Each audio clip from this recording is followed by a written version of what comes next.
রবিবার জগদ্দলের মেঘনা মোড় সংলগ্ন 3টি নতুন গঙ্গার ঘাট উদ্বোধন করলেন ব্যারাকপুর কেন্দ্রের সাংসদ অর্জুন সিং। সংস্কারের অভাবে বেহাল দশায় পরিণত হয়েছিল ঘাটগুলো। এলাকার লোকজন নিত্যদিন ঘাটগুলোতে স্নান করতে আসেন। পুজো পার্বণে পূর্ণার্থীরা ভিড় জমান গঙ্গার ঘাটগুলোয়। বাসিন্দাদের দাবি মেনে তার সাংসদ তহবিলের অর্থে 3টি নতুন ঘাট নির্মাণ করা হয়।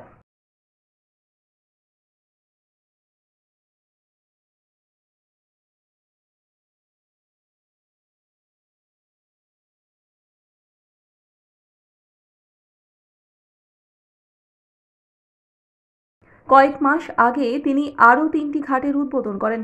ঘাট উদ্বোধনে এসে সাংসদ অর্জুন সিং বলেন, গঙ্গার ঘাটগুলোর পাড় ভেঙে গঙ্গার গ্রাসে চলে যাচ্ছিল, তাই নতুন করে ঘাটগুলো তৈরি করে দেওয়া হয়েছে, গার্ড ওয়াল করে দেওয়া হয়েছে।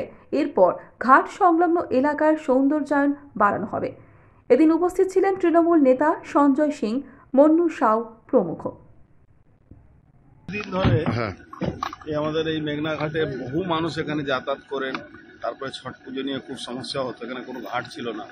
আর তারপরে ওই এখানে এটাগুলো মাটিগুলো ভেঙে যাচ্ছে, পাড়গুলো ভেঙে যাচ্ছে। তার জন্য এই ঘাটের সঙ্গে সঙ্গে আমরা গার্ডওয়াল যে আইন অনুযায়ী যেটা এখন সিস্টেম হচ্ছে সেটাও করে দিয়েছি, যাতে এই পাড়টা বাঁচানো যেতে পারে। আমার মনে হচ্ছে এটার জন্য আগামী দিন আরো আমরা কিছু করব। কতগুলো ঘাট হলো? এখানে 3টে হয়েছে, 2টো ওখানে হয়েছে, 5টা হয়েছে। এখানে লাইট লাগবে যাতে মানুষ এখানে বসতে পারে, আসতে পারে, ঘুরতে পারে। এটা ছট পুজো না সবসময় আসার জন্য? সবসময়। জগদ্দল থেকে পল্লব ঘোষের রিপোর্ট, আনন্দ বার্তা।